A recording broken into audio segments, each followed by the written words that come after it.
আপুনি যদি অসম চৰকাৰৰ এডিআৰই পৰীক্ষাৰ প্ৰস্তুতি চলাই আছে তেতিয়াহ'লে এই ভিডিঅ'টো সম্পূৰ্ণ চাই থাকক।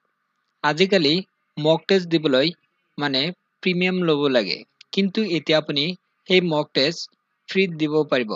কোনো ধৰণৰ আপোনালোকৰ খৰচ দিব নালাগে। চিলেবাছ ৱাইজ মক টেষ্ট ইতিমধ্যে আৰম্ভ হৈছে। আপুনি কেনেকৈ আপোনাৰ মোবাইল দি এই মক টেষ্টত এপিয়াৰ হ'ব বা এই মক টেষ্ট কেনেকৈ দিব এই ভিডিঅ'ৰ জৰিয়তে এতিয়া জনাই দিয়া হ'ব। মক টেষ্ট দিলে আপোনাৰ কি সুবিধা হ'ব এতিয়া জনাই দিয়া হ'ব। যেতিয়া আপুনি মক টেষ্ট দিব তেতিয়া আপুনি তাতে চাব পাৰিব কোনটো প্ৰশ্ন উত্তৰ ভুল হৈছে বা শুদ্ধ হৈছে তাতে চাব পাৰিব। এইটো আপোনাৰ ইমপ্ৰুভ হ'ব। লগে লগে আপুনি চাব পাৰিব। যেতিয়া প্ৰশ্নটো এটেম্প কৰিব, সিলেক্ট কৰিব প্ৰশ্ন উত্তৰ, তেতিয়া আপুনি চাব পাৰিব যে ভুল হৈছে নে শুদ্ধ হৈছে।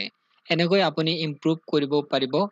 আপুনি মক টেষ্ট দি এতিয়া ইমপ্ৰুভ কৰক। আপোনাৰ ক'ত ভুল আছে বা ক'ত আপোনাৰ উইক আছে আপুনি নিজেই পৰীক্ষা কৰিব পাৰিব। মক টেষ্ট কেনেকৈ দিব লাগে এতিয়া জনাই দিয়া হ'ব। মক টেষ্ট দিবলৈ কাম কৰিব, এই ভিডিঅ' ডেছক্ৰিপশ্যন বক্সত লিংক পাব, লিংকত ক্লিক কৰি দিব লাগিব। যেতিয়া লিংকত ক্লিক কৰি দিব তাৰপিছত তেনেধৰণৰ ইণ্টাৰফেচ আহিব।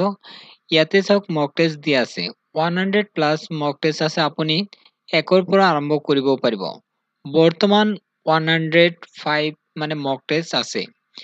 পৰীক্ষাৰ চিলেবাছ অনুসৰি ইয়াতে মক টেষ্ট বিলাক দিব পাৰিব। এতিয়া কাম কৰক, এই ভিডিঅ' ডেছক্ৰিপশ্যন বক্সত লিংক দিছো, লিংকত ক্লিক কৰি এতিয়া প্ৰেক্টিচ কৰক। কোনো ধৰণৰ ইয়াত পেমেন্ট কৰিব নালাগে। আপুনি ফ্ৰীত এই মক টেষ্ট দিব পাৰিব। টোটেল 105 প্ৰশ্ন মক টেষ্ট আছে। ইয়াতে প্ৰশ্ন উত্তৰ আছে। মক টেষ্টত এপিয়াৰ হ'লে আপুনি প্ৰশ্ন উত্তৰ চাব পাৰিব। ক'ত ভুল হৈছে ক'ত শুদ্ধ হৈছে ইয়াতে চাব পাৰিব। এতিয়া কাম কৰক, ভিডিঅ' ডেছক্ৰিপশ্যন বক্সত লিংক দিছো, এতিয়াই প্ৰেক্টিচ কৰক।